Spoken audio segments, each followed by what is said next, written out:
बहुत पुराने समय की बात है। वृंदावन की एक गोपी प्रतिदिन दूध दही बेचने मथुरा जाती थी। एक दिन ब्रज में एक संत कथा करने आए तो गोपी ने सोचा कि चलो आज संत जी का सत्संग सुनने चलती हूँ। वो गोपी भी उनकी कथा सुनने गई। संत ने कथा में कहा, भगवान के नाम की बड़ी महिमा है। इस नाम का जाप करने से बड़े संकट टल जाते हैं। नाम तो भवसागर से तारने वाला है। यदि भवसागर से पार होना है तो भगवान का नाम कभी मत छोड़ना। कथा समाप्त होने के बाद वो गोपी अगले दिन फिर से दूध बेचने चली गई। उसी बीच रास्ते में यमुना जी थी।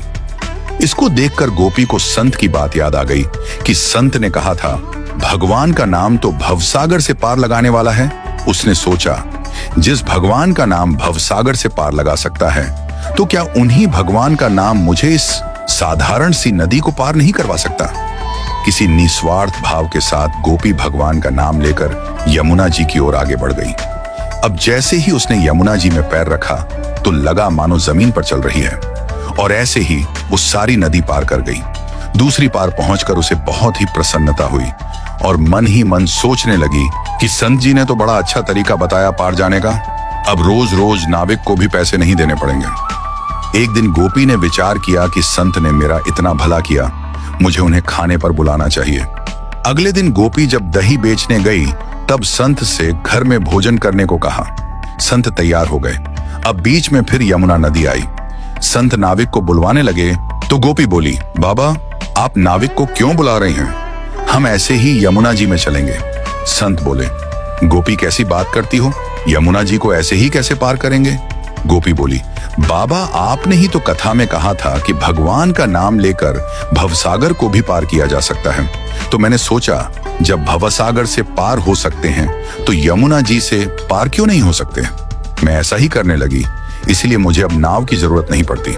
संत को यह सुनकर विश्वास नहीं हुआ और वो गोपी को कहने लगे, पहले तू चल, मैं तुम्हारे पीछे पीछे आता हूँ। गोपी रोजाना की तरह नाम का आश्रय लेकर यमुना जी को पार कर गई। गोपी को देखने के बाद जैसे ही संत ने यमुना जी में पैर रखा तो झपाक से पानी में गिर गए। ये देखकर संत बहुत हैरान हो गए। अब गोपी ने जब देखा तो संत तो पानी में गिर गए हैं।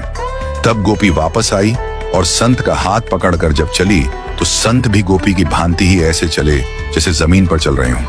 ये चमत्कार देखने के बाद संत उस गोपी के चरणों में गिर गए और कहने लगे कि गोपी तू धन्य है।